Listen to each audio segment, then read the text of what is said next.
Welcome to the Rim Break Rodeo. We hope this video helps. You start by verifying prerequisites and preparing your workspace. Install Node 14 Plus and NPM 6 Plus if you'll compile assets, and confirm the theme zip is unzipped. Once done, back up your current theme folder and database so you can revert if needed. Then activate the child theme immediately to preserve customizations, and set the base color palette to neon accents so your changes preview correctly. This prevents global overrides later and makes the first build predictable.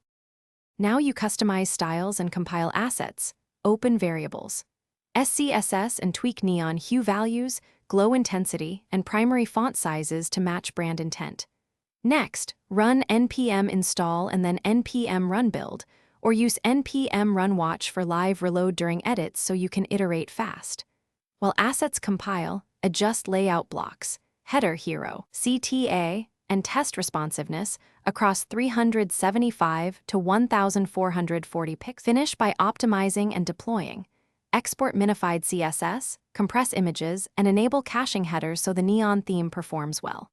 Then test accessibility. Check contrast ratios, visible focus states, and keyboard navigation to ensure usability. Once satisfied, deploy to staging, review, and push to production.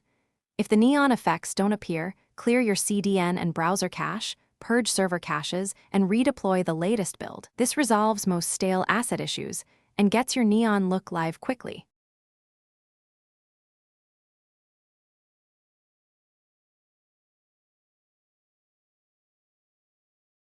Thanks for watching. Consider subscribing if we helped you.